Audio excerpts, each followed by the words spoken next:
plus sincères salutations à tout le monde, tous ceux qui nous permettent ce matin par la magie des ondes d'entrer dans votre demeure pour étudier cette leçon importante de notre trimestre qui s'intitule « L'espérance à venir, la mort et la vie éternelle ». Mais ce matin, nous allons prendre particulièrement la leçon numéro 8 qui traite de l'espérance dans le Nouveau Testament.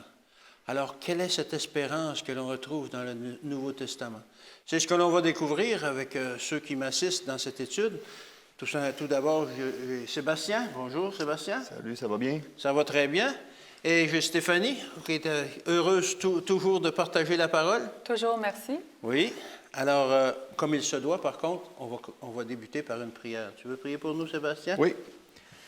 Alors, inclinons nos têtes. Notre Père céleste, on te remercie de cette opportunité qu'on a de se réunir ensemble pour partager ta parole avec tous les gens qui nous regardent. Seigneur, remplis-nous tous de ton Saint-Esprit pour qu'on puisse être capable de bien comprendre ta parole, qu'on puisse bien l'assimiler et la partager. C'est au nom de Jésus qu'on prie. Amen. Amen. Alors, cette espérance, quelle est cette espérance? Elle est très bien résumée dans notre verset mémorisé dans 1 Jean 5, versets 11 et 12. Alors, ce témoignage, c'est que Dieu nous a donné la vie éternelle. Et cette vie est en son Fils. Celui qui a le Fils a la vie, mais celui qui n'a pas le Fils de Dieu n'a pas la vie. Alors, il semble qu'on a accès à la vie éternelle en Christ, en le Fils de Dieu. Et c'est notable, le sujet que l'on va aborder particulièrement aujourd'hui traite un peu de l'état des morts. Dans le Nouveau Testament, la culture qui a été utilisée pour écrire le Nouveau Testament n'était pas la culture grecque, bien que la langue grecque a été utilisée pour l'écrire, mais c'était la culture hébraïque. Et ça, je vous dis ça en rapport à l'âme. La culture grecque décrivait l'homme comme ayant une âme immortelle qui allait rejoindre les dieux après la mort, etc. Mais ce n'est pas ce que la Bible nous enseigne et ce n'est pas ce que les patriarches et les prophètes enseignaient non plus dans l'Ancien Testament. À titre d'exemple, on peut prendre tout simplement Hébreux 11, qui est dans le Nouveau, mais qui est un résumé des pères de la foi, comment ils ont cru et ce qu'ils croyaient. Hébreux 11, versets 39 à 40, ça dit ceci. Tous ceux-là, à la foi duquel il a été rendu témoignage, alors on témoignait au sujet de leur foi, n'ont pas obtenu ce qui leur était promis, Dieu ayant en quelque chose de meilleur pour nous, afin qu'ils ne parvinssent pas sans nous à la perfection. Alors, ils ne parviendront pas sans nous à la perfection, c'est-à-dire qu'ils ne ressusciteront pas sans nous, et tout le monde va y arriver en même temps. Alors, c'était leur espérance des prophètes à ce moment-là. Ces versets-là n'auraient pas eu lieu d'être si déjà leur âme était au milieu, au ciel, rendue au ciel, à la mort. Alors, c'est ce que ça veut dire. Et en insistant sur le fait que Christ est notre espérance, on sait qu'il va revenir un jour. Et c'est ça qui est notre espérance, c'est qu'il va revenir pour nous chercher. Amen. Et qu'à ce moment-là, tous ensemble, nous allons aller le rejoindre. Et aller le rejoindre pour une existence immortelle à ce moment-là. Et non pour... 80 ans. Oui, pour 80 ans, la vie que l'on a présentement, qui est limitée. Dans notre journée de dimanche, on nous parlait justement de l'espérance au-delà de cette vie. Pas de cette le chiffre, là, mais de notre vie, de cette vie que l'on vit présentement. Alors, vous imaginez si on était juste limité à notre vie, comme tu dis, 80 ans, la Bible dit 70 ans même, mais avec la médecine, on réussit à allonger ça un peu. Quelle espérance nous aurions si cette vie présente était la seule vie que nous avons à vivre? Je prends en comparaison les animaux. Les animaux vivent une certaine période, différentes longévités pour chaque race, mais je pense, ils ne savent pas qu'ils vont mourir. Non. Alors, ils vivent, il n'y a pas de problème, et tout à coup, ils meurent. Mais si c'était la même chose pour nous, qu'on n'avait pas cette espérance-là, alors on vivrait, nous saurions qu'on vit un certain temps, mais nous saurions qu'on vit pour la mort. Alors, ce ne serait pas vraiment attirant, ce ne serait pas très, très agréable de vivre cette vie tout en sachant que ça ne sert à rien. Ça ne sert à rien. Ça débouche sur rien. Ouais. On essaie de faire du bien, mais pourquoi? On essaie d'amener une bonne vie, mais pourquoi? On n'a pas de raison. Alors, zéro motivation. Zéro motivation. Et le Nouveau Testament, particulièrement parce que c'est celui-là qu'on étude, nous promet, nous dit qu'on a une promesse biblique de la vie éternelle en Jésus. Alors, c'est sûr. Et on peut lire 1 Corinthiens 15, au verset 12 à 19. Or, si l'on prêche que Christ est ressuscité des morts, comment quelqu'un parmi vous dise-t-il qu'il n'y a point de résurrection des morts? S'il n'y a point de résurrection des morts, Christ non plus n'est pas ressuscité. Et si Christ n'est pas ressuscité, notre prédication est donc vaine, et votre foi aussi est vaine. Il se trouve même que nous sommes de faux témoins à l'égard de Dieu, puisque nous avons témoigné contre Dieu qu'il a ressuscité Christ, tandis qu'il ne l'aurait pas ressuscité, si les morts ne ressuscitent point. Car si les morts ne ressuscitent point, Christ non plus n'est pas ressuscité. Et si Christ n'est pas ressuscité, votre foi est vaine, vous êtes encore dans vos péchés. Et par conséquent, aussi ceux qui sont morts en Christ sont perdus. Si c'est dans cette vie seulement que nous espérons en Christ, nous sommes les plus malheureux de tous les hommes. Alors, c'est Paul qui résume sa prédication, la prédication de toute sa vie. Si Christ n'est pas ressuscité, nous non plus, on n'a pas accès à la résurrection. Non. Alors, ça ne sert à rien. Et c'est ce qu'il dit, ça ne sert à rien, puisque si Christ ne serait pas ressuscité, on n'a pas accès à nous non plus. Alors, pourquoi est-ce qu'on mènerait une vie, on essaierait d'avoir une vie correcte, si, dans le fond, ça n'aboutit seulement qu'à la mort? Ben, si Christ n'est pas ressuscité, la chrétienté n'a plus de sens. A plus de sens. La Bible n'a plus, tu sais, je veux dire, Non. ça veut dire qu'on ne croit pas une certaine portion de la Bible. Ça veut dire que le reste, pourquoi qu'on y croirait? Tu sais. C'est ça. Parce que tout est basé sur ça, cette espérance-là, l'espérance de la vie éternelle en Jésus. Et il y a un verset qui nous dit, j'ai pas qui nous dit justement que si on n'a pas cette espérance, qu'on peut dire, ben mangeons et buvons, car demain nous mourrons. Ouais. Autrement dit, profitons de la vie, peu importe que les dégâts que l'on fait ou peu importe. Suis ton cœur. Ouais, c'est un dicton quand même populaire aussi. Là. C'est un dicton populaire, oui. C'est un dicton qui est pas mal appliqué aujourd'hui dans notre société. Les gens font ce qu'ils veulent, tout en sachant que, en pensant qu'il n'y a rien. On retourne à la terre, le corps retourne à la poussière et c'est fini. Mais c'est pas ce que la Bible nous laisse entendre, nous dit. Paul il est clair, notre résurrection est indissociable de la résurrection de Christ. Et on sait que Christ est ressuscité. La Bible nous le dit, il y a eu des témoins, et c'est un fait notable que c'est arrivé. Et il dit encore, si Christ n'est pas ressuscité, alors quoi? Votre foi est futile, vous êtes encore dans vos péchés. Parce que la résurrection de Christ, c'est le paiement pour nos péchés, et c'est là qu'ils ont été pardonnés. Et si on ne croit pas à la résurrection, on ne croit pas que nos péchés ont été pardonnés. C'est ça le verset que je vous disais tantôt, c'est 1 Corinthiens 15, verset 32.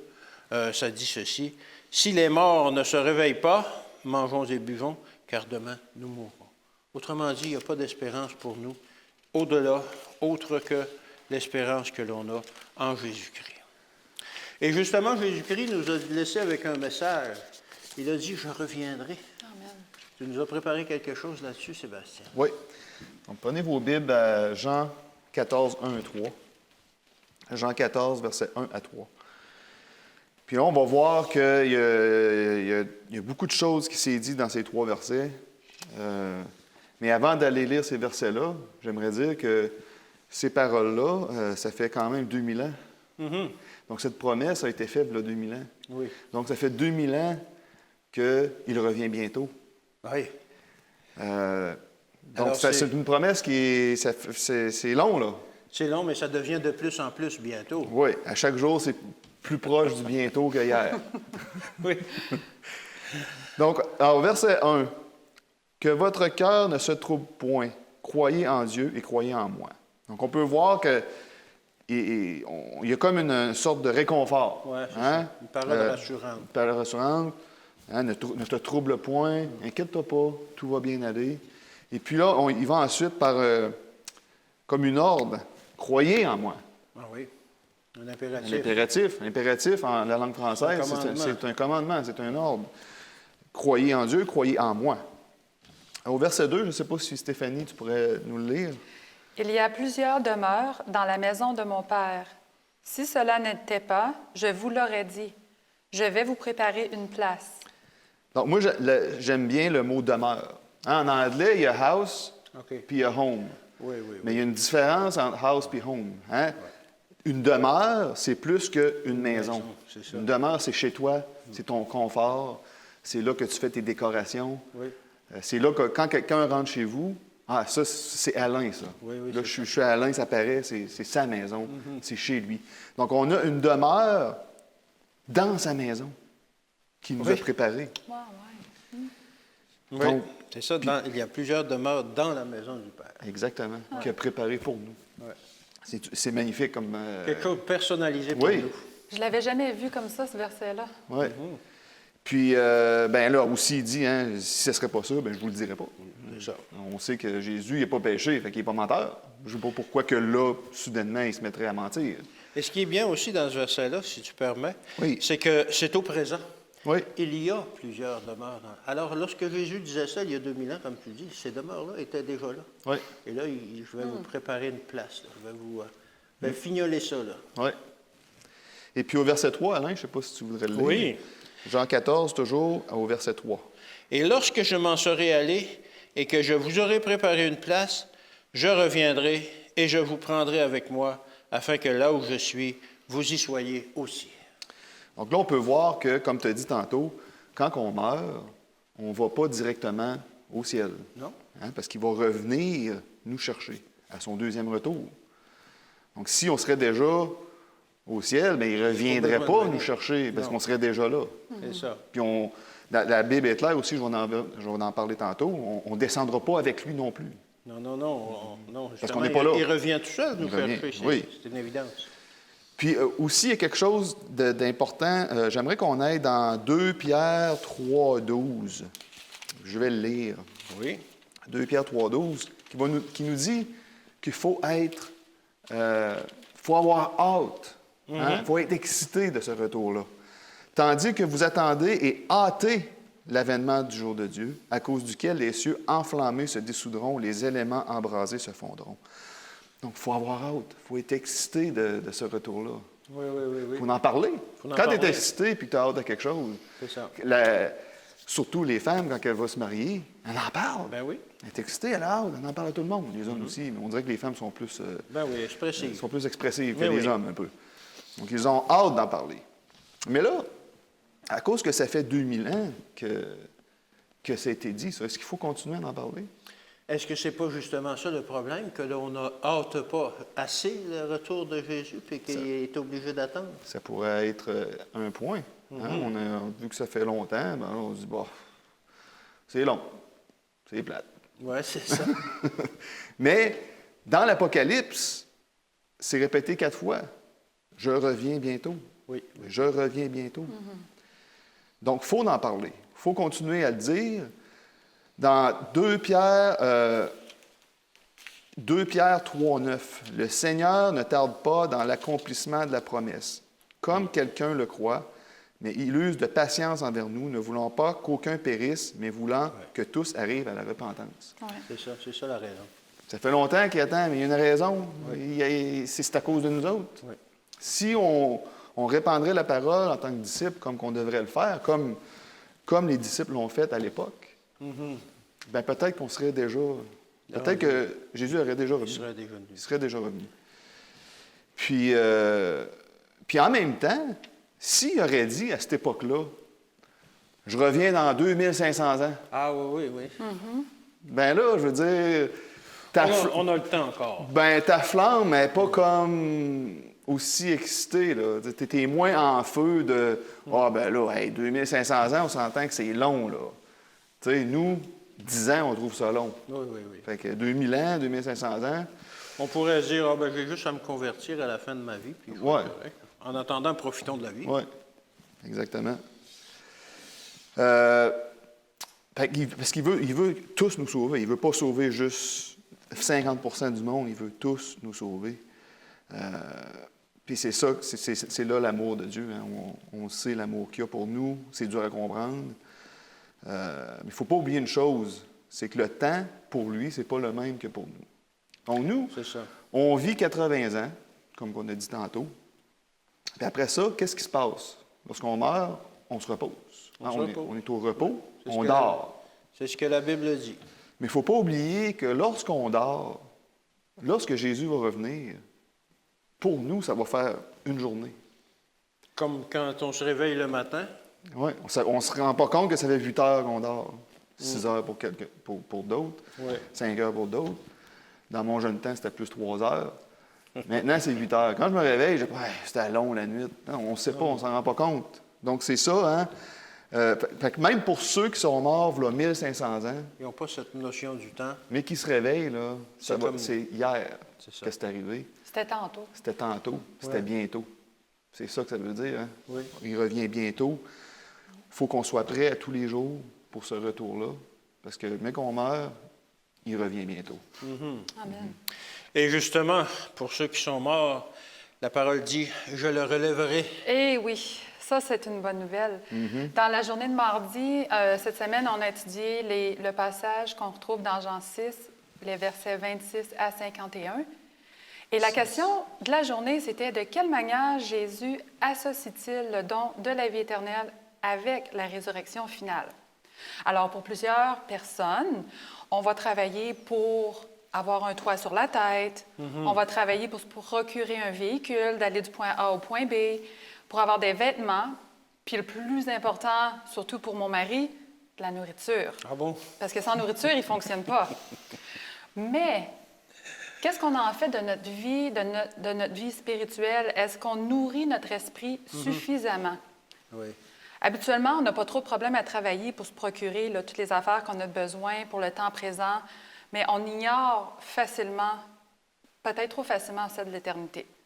Au verset 29, dans le chapitre 6 de Jean, il est écrit « Jésus leur répondit, « L'œuvre de Dieu, c'est que vous croyez en celui qui l'a envoyé. » Alors, les paroles de Jésus ici nous présentent un concept de base que pour être sauvé, premièrement, il faut avoir la foi. C'est l'acte primaire d'un chrétien. Parce qu'avec avoir la foi, c'est quelque chose que Dieu désire qu'on développe. Ouais. C'est quelque chose qui lui est agréable. Et d'ailleurs, sans la foi, c'est impossible pour l'homme d'entrer en véritable relation avec Dieu. Hébreux 11:6 nous le confirme aussi. Sans la foi, il est impossible d'être agréable à Dieu. Je l'ai mis dans mes mots. Alors, ensuite de ça, les versets 33 et 35 nous disent... Toujours dans Jean 6? Oui. Car le pain de Dieu, c'est celui qui descend du ciel et qui donne la vie au monde. 35. Jésus leur dit, « Je suis le pain de vie. Celui qui vient à moi n'aura jamais faim, et celui qui croit en moi n'aura jamais soif. » Jésus déclare ici très clairement qu'il est le pain de vie, descendu du ciel.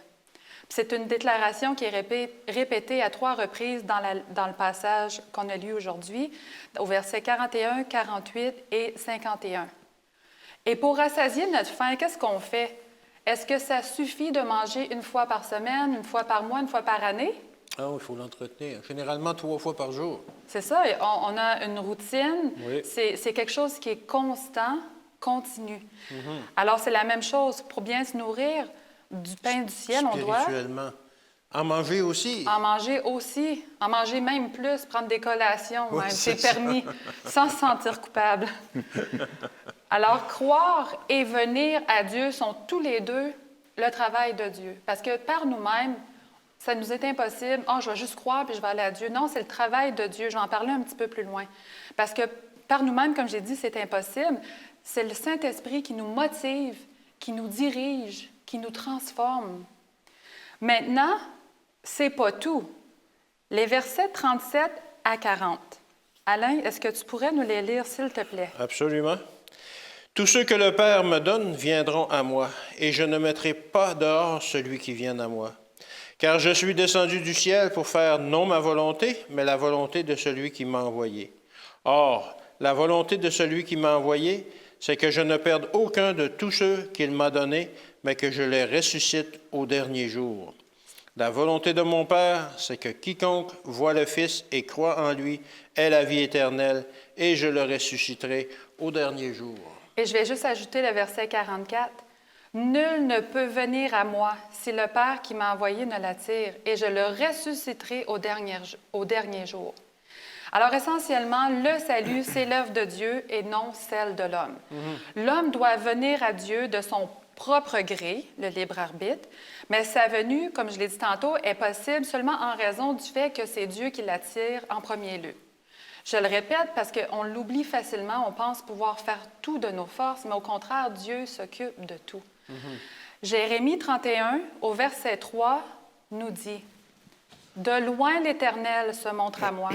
Je t'aime d'un amour éternel. C'est pourquoi je te conserve ma bonté. » Maintenant, Sébastien, j'aimerais que tu nous lises les versets 47 à 51. En vérité, je vous le dis, celui qui croit en moi a la vie éternelle. Je suis le pain de la vie. Vos pères ont mangé la manne dans le désert et ils sont morts. C'est ici le pain qui descend du ciel, afin que celui qui en mange ne meure point. Je suis le pain vivant qui est descendu du ciel. Si quelqu'un mange de ce pain, il vivra éternellement. Et le pain que je donnerai, c'est ma chair, que je donnerai pour la vie du monde. Merci. Par la foi en Christ, le chrétien participe à la vie de Dieu. Comme il a la foi maintenant, il reçoit aussi la vie éternelle maintenant. Mais attention, Jean 8, 51 nous dit « En vérité, je vous le dis, si quelqu'un garde ma parole, il ne verra jamais la mort. » Est-ce que là, je suis en train de dire que je ne mourrai jamais, puis que je vais tout de suite au ciel? C'est pas ça que je suis en train de dire. Ceux qui persévèrent dans la parole de Dieu, qui obéissent à la parole qui sort de la bouche de l'Éternel, bien, on retrouve toute l'information dans la Bible. C'est de là l'importance de lire la Bible, de posséder une Bible, de vérifier, de connaître ce que Dieu dit. Alors, comme ça, quand on entend des choses à gauche et à droite, on peut reconnaître « Ah, mais ça, c'est pas vrai » ou « Oui, ça, c'est vrai. » Alors, premièrement, il faut avoir une Bible, il faut manger le pain, la lire, la connaître. La mort dont il est question ici, ce n'est pas la mort physique qui arrive aux justes et aux méchants en ce moment, mais c'est la seconde mort, celle qui va être anéantie. La destruction. Finale, le péché, les méchants, plus jamais radiés de l'existence. Puis on peut lire davantage là-dessus dans Apocalypse au chapitre 20. Alors le contraire de la vie éternelle, c'est de la mort éternelle, c'est la vie éternelle, qui est présentée dans les Écritures. Et ça, c'est accordé aux croyants au moment où ils acceptent le Seigneur et Sauveur, Jésus. L'éternité commence à ce moment-là. À ce moment-là. Alors, celui qui obéit à Dieu ne perd jamais ce cadeau. On nous a remis un chèque, on le garde pour toujours avec nous, on va l'encaisser, ce chèque-là. Il n'y a pas personne qui va l'enlever. Quand même que tu mourras, que tu dégraderas dans la tombe, même dans ton état inconscient de mort, à la résurrection, ça ne te privera jamais de ce beau cadeau. La vie continue d'être cachée avec Christ en Dieu.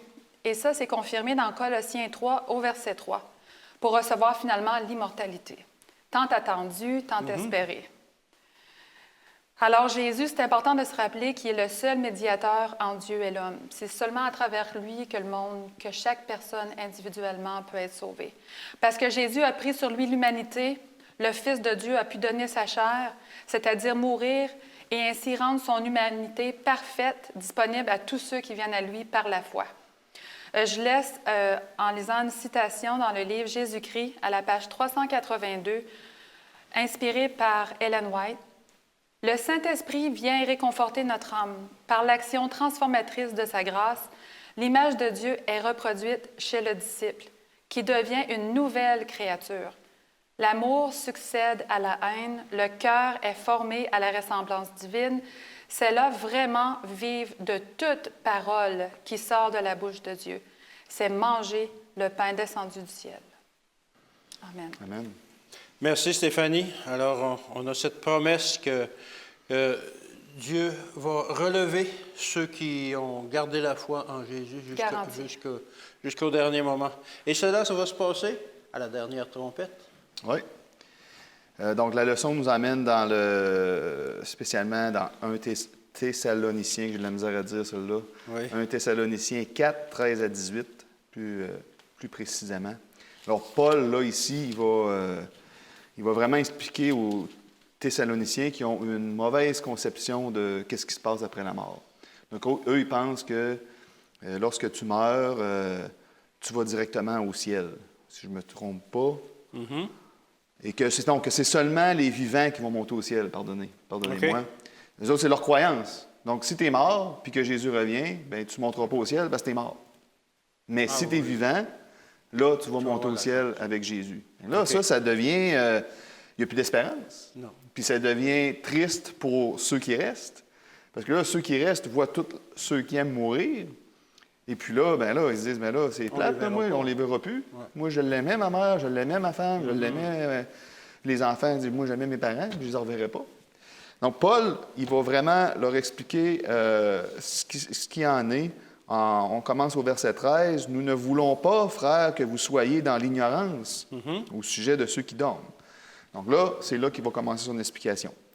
Alors, on va aller au verset 14. Je ne sais pas si Stéphanie, tu pourrais me lire ça. « Car si nous croyons que Jésus est mort et qu'il est ressuscité, croyons aussi que Dieu ramènera par Jésus et avec lui ceux qui sont morts. » Donc là, il parle de la résurrection de Jésus. Paul, il ne faut pas oublier qu'il en avait déjà parlé aux Thessaloniciens. Donc, les Thessaloniciens étaient au courant de ça. Hein? Oui. Jean, on peut aller voir Jean aussi pour confirmer, Jean 14, 19, en parle aussi. « Encore un peu de temps, là c'est Jésus qui parle, et le monde ne me verra plus. Ouais. Mais vous me verrez, car je vis et vous vivrez aussi. » Donc là, c'est très clair. Hein? Vous ne me verrez plus, je vais mourir, mais je vais revenir, puis vous allez me voir. Donc, Jésus est vraiment ressuscité, comme on en parle depuis tantôt. Mm-hmm. C'est pas une légende. Non, c'est pas un mythe. C'est pas un mythe, c'est vraiment arrivé. Et là, ça dit, il va nous ramener, au verset 14, il va nous ramener par lui et avec lui. Donc, vous voyez que c'est un plan ici. Il y a un plan qui s'est fait, et puis Paul leur explique ce plan, hein, pour qu'ils comprennent vraiment qu'est-ce qui va se passer, pour leur donner de l'espérance. Encore une fois, Paul, il fait ça pour donner de l'espérance aux Thessaloniciens, mais en même temps, c'est pour nous aujourd'hui. Quand on lit la Bible 2000 ans plus tard, ça nous aide à comprendre qu'est-ce qui se passe. Ça ne serait pas écrit, on ne saurait pas. Et, mais là, certains vont dire à la mort, peut-être qu'on monte au ciel, puis qu'on redescend avec Jésus. Mm-hmm. Fait qu'on meurt, on s'en va au ciel. Oui. Puis lorsque Jésus... Il y en a qui ont cette croyance-là, qu'on va redescendre avec lui. Mais on voit que c'est pas ça du tout. Au verset 16, encore de 1 Thessaloniciens 4, je ne sais pas si tu pourrais le lire. Oui, car le Seigneur lui-même a un signal donné à la voix d'un archange et au son de la trompette de Dieu, descendra du ciel et les morts en Christ ressusciteront premièrement. C'est impressionnant, ce verset-là. Oui.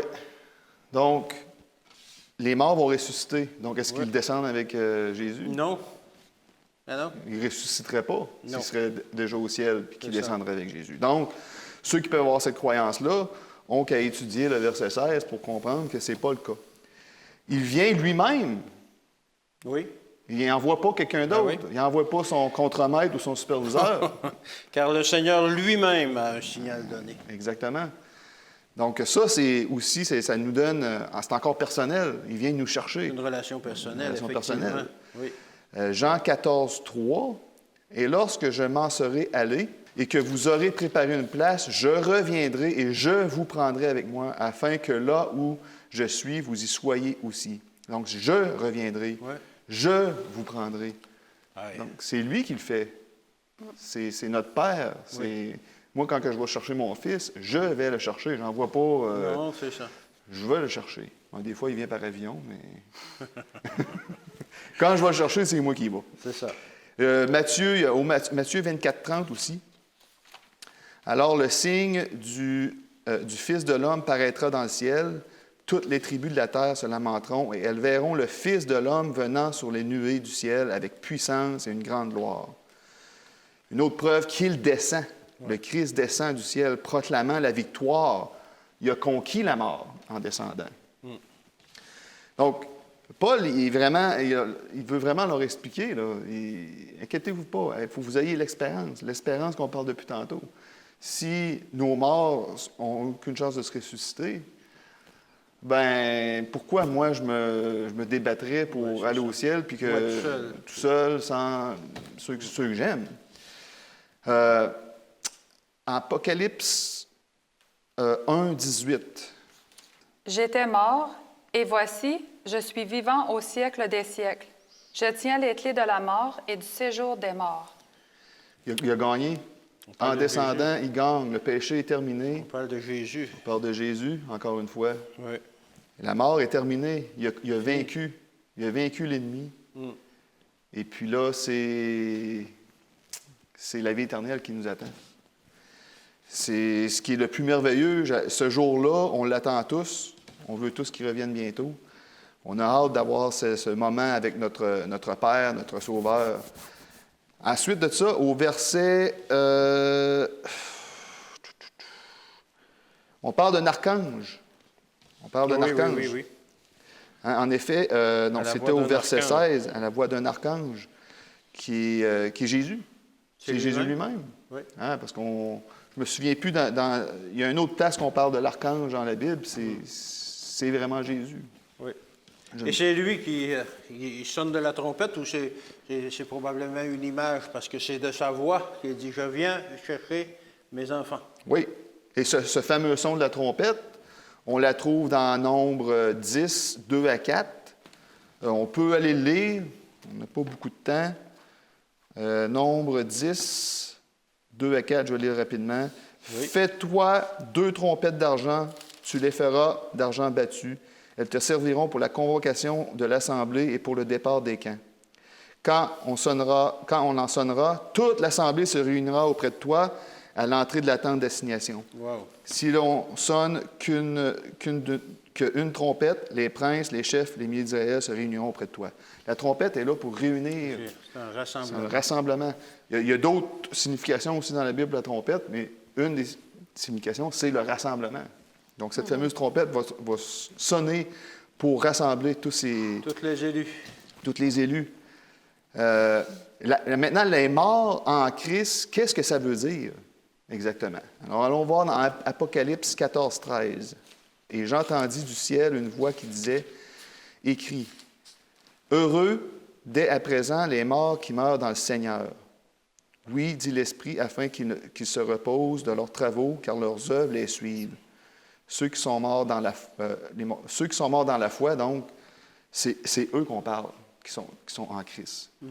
C'est nous, les croyants, qui ont accepté Jésus comme leur sauveur et qui ont resté dans la foi. C'est pas juste croire, c'est aussi avoir la foi et aussi agir comme chrétien, hein, être un disciple, partager la parole. On sait c'est quoi être un chrétien. C'est ceux-là qu'on parle ici, les morts en Christ. Oui, c'est ça. Oui, c'est pas tout le monde. Non, c'est ça. C'est pas tout le monde. C'est ceux qui sont restés en relation avec Jésus, avec Christ. Exactement. C'est eux qui vont remonter. C'est eux qui vont remonter avec Jésus. Ça va être imaginez, là, Jésus descend, nous on monte, puis à quelque part entre la terre et le ciel, on se rencontre. Oh. Puis là, imaginez la rencontre. C'est une image que je ne peux pas décrire. Non, on ne peut pas imaginer ça. On peut pas essayer. C'est sûr que la Bible en parle, mais c'est dur de concevoir. De se figurer ça, de concevoir, comme tu dis, qu'on voit arriver Christ et que des anges probablement viennent nous chercher et nous amènent vers lui. Et puis après ça, on repart justement pour une rencontre éternelle. Un autre beau voyage. Un autre beau voyage. Ça, c'est un voyage. Puis Steph, elle n'aime pas les avions. Mais n'inquiète-toi pas, il n'y aura pas d'avion. Oh, wow! Donc, moi, ça conclut la journée de mercredi. Tu peux nous parler de cette rencontre éternelle? Oui, c'est ça. Paul, ici, explique un mystère. Il explique pas mal de mystères dans la Bible. Puis, savez-vous ce que j'aime de Dieu avant de commencer la journée? Bien, je vais vous le dire. C'est que Dieu, il fait rien jamais en secret. Il révèle d'avance qu'est-ce qu'il va faire, qu'est-ce qui va se passer. C'est vrai. Justement, pour pas qu'on puisse imaginer toutes sortes de scénarios farfelus, puis aller à gauche puis aller à droite une journée. Non, il nous dit l'heure juste, puis on sait à quoi s'en tenir. Aujourd'hui, on lisait dans 1 Corinthiens les versets 51 à 55 du chapitre 15. On lit le message suivant. « Voici, je vous dis un mystère. Nous ne mourrons pas tous, mais tous seront changés. En un instant, en un clin d'œil, à la dernière trompette. La trompette sonnera, et les morts ressusciteront, incorruptibles. Et nous serons changés. Car il faut que ce corps corruptible revête l'incorruptibilité et que ce corps mortel revête l'immortalité. Lorsque ce corps corruptible aura revêtu l'incorruptibilité et que ce corps mortel aura revêtu l'immortalité, alors s'accomplira la parole qui est écrite. La mort a été engloutie dans la victoire. Ô mort, où est ta victoire? Ô mort, où est ton aiguillon? C'est ça. Fait qu'à la deuxième venue de Jésus, quand la trompette retentit, là, j'essaie d'imaginer le bruit que ça fait. Oui. Le signal tant attendu et espéré se fait entendre.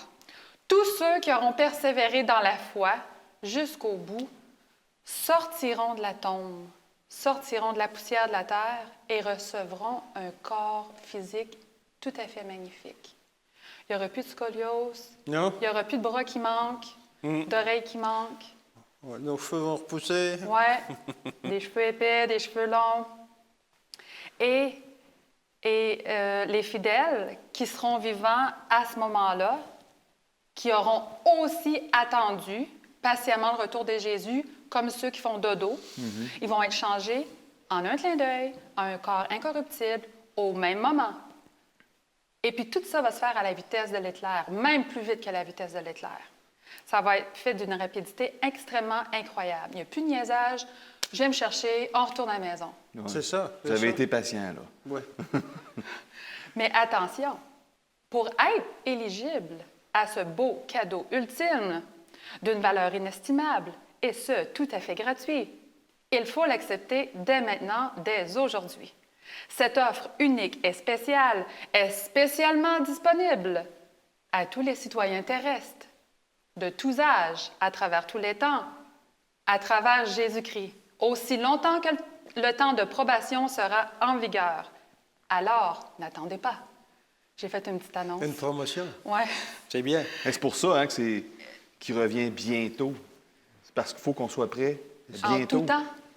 Qu'on soit prêt hier. Et attendez, cette offre ultime, il y a quelque chose en prime. Ah bon? Ce n'est pas tout. Oh! Vous savez que les rachetés, savez-vous ce qu'on va recevoir en prime? Non? La liberté complète de l'ennemi numéro uno. Oh oui. C'est quoi l'ennemi numéro un du chrétien? C'est du l'ennemi. monde? L'ennemi, son nom veut dire l'ennemi, Satan. Puis ça veut dire quoi? La mort, puis tout son bagage, hein? Tout son bagage qui nous apporte de malheur, etc. Maladie, souffrance, séparation. Alléluia. Plus aucun pouvoir sur nous. Mais je vais-tu te reconnaître, Alain, au ciel? Moi, je pense que oui, absolument. Ben- C'est ce que la Bible dit. Bien, c'est sûr. On va tous se reconnaître. Pourquoi? Qu'est-ce qu'on va garder? C'est quoi la seule c'est chose ça. qu'on va garder? Ce que la Bible appelle notre esprit, c'est-à-dire notre caractère. Notre caractère. Puis est-ce que ça, c'est important de travailler maintenant? Mais oui. Les paraboles de Jésus, à la page 287, le paragraphe 3 de Ellen White, dit cela. Un caractère conforme à l'image divine, tel est le seul trésor que nous pourrons emporter dans l'éternité. Ceux qui se laissent maintenant instruire par le Christ emporteront avec eux, dans les demeures célestes dont tu parlais tantôt, toutes les perfections divines qu'ils ont acquises ici-bas. Puis comme on parlait dans le trimestre dernier, c'est à travers le creuset qu'on développe le caractère. Et dans le ciel même, nous devrons continuer à faire des progrès. On ne sera jamais au top. Ah non. Qu'il est donc important de développer notre caractère dès à présent. Alors, c'est ça que je voulais partager. Stéphanie, juste pour dire vite, là, j'ai déjà entendu ça souvent, puis même moi, je le disais avant de croire. Ouais, mais là, tu sais, pourquoi on n'irait pas toutes au ciel? Ben oui. Mais c'est parce que si la parole de Dieu ne t'intéressait pas du tout, puis que tu vivais ta vie, hein, comme on disait tantôt, vis ta vie, puis mais que tu arrives au ciel, là, tu ne seras pas heureux. Là. Ben non. Puis Dieu, il ne veut pas que T'aimeras tu pas sois ça. malheureux. Là, je veux dire, lui, il veut que tu sois heureux, puis c'est un choix que tu as fait. C'est la raison pourquoi il faut se préparer ici pour pouvoir être heureux, mais qu'on arrive en haut. Parce que si tu n'aimes pas ça, ici, passer du temps avec Dieu, mais tu n'aimerais pas ça, passer du temps avec Dieu au ciel non plus. Non. Là, ça va être encore pire, parce qu'il va Il être va tout être le temps en sa là. présence. Ben oui. En tout cas, une chose est sûre, moi, je veux y aller. Oui. J'aime trop les voyages. Absolument. Et moi aussi, je veux y aller. J'espère que vous aussi, notre public, dans votre maison, vous voulez y aller aussi. Amen. Alors, c'est cette belle promesse, cette espérance qu'on a étudiée aujourd'hui, qui nous est faite dans le Nouveau Testament. C'est cette espérance et cette rencontre avec Jésus, alors qu'il va venir nous chercher au son de la dernière trompette et pour nous accueillir dans les demeures qu'il a préparées pour nous déjà, dans la maison du Père. Amen. Alors, gloire à Dieu, on peut dire. Et sur ce, je demanderai à Stéphanie de prier pour nous. Oui. Père éternel, on te remercie de nous avoir dévoilé les plans futurs. On te remercie de nous avoir préparé une demeure personnalisée qui reflète notre caractère. Et par-dessus tout, on te remercie de vivre avec nous éternellement. On te remercie, Père, pour toutes tes bontés, tes bénédictions. C'est au nom de Jésus que nous prions et que nous avons hâte d'être avec toi. Amen. Amen. Alors, merci de votre patience avec nous et comme nous l'enseigne cette leçon, Jésus a dit, « Je reviendrai, je le relèverai à la dernière trompette pour une rencontre éternelle. » Alors, soyez bénis au cours de cette semaine. Accrochez-vous malgré les difficultés, malgré que l'ennemi tient à nous éloigner de cette promesse. Accrochez-vous à cette promesse. Amen. Et on vous donne un rendez-vous pour la semaine prochaine pour continuer ces études qui nous enseignent justement la vie éternelle.